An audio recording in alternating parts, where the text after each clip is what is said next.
The city of St. Louis now closing in on taking ownership of the historic Railway Exchange building. The historic property will cost hundreds of millions of dollars to fix up before it can reopen.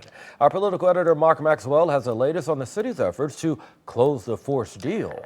Yeah, Brent, consider it a New Year's resolution for the city of St. Louis, moving a massive liability off the ledger sheet and morph it into an asset. But first, it'll need that major makeover you mentioned and some complicated math underway now. Right now, courts are trying to determine just how much a big empty eyesore is worth anyways.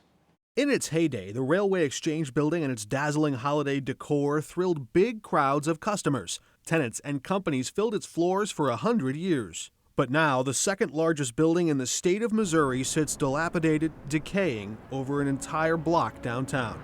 The only people making their way inside these days are vagrants, thieves, and trespassers. We have the infamous fire that happened at the site. Demolition is on deck, at least at the garage, but could the historic architectural masterpiece get a second lease on life? For more than a decade now, the Railway Exchange building has sat vacant on government-funded life support.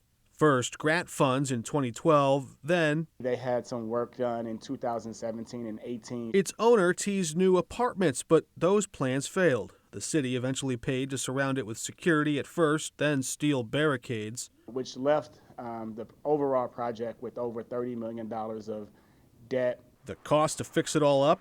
They were anticipating a $300 to $400 million project. But its current value, the property appraised at $5.3 million.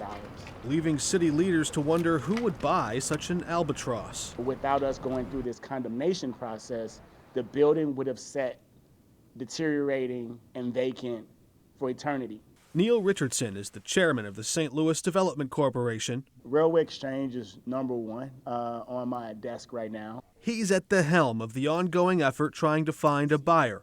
They did not want to have ownership of a failing and deteriorating asset. But only after the city commandeers control in a forced sale through eminent domain of the condemned structure, then government would kick in again. We would be exploring all possible tax credits that would be available, from low-income housing tax credits to historic tax credits and new market tax credits that can support these projects. And if all goes well, you can anticipate 2 to 3 year time frame for a building of this nature to be restored once financing gets secured.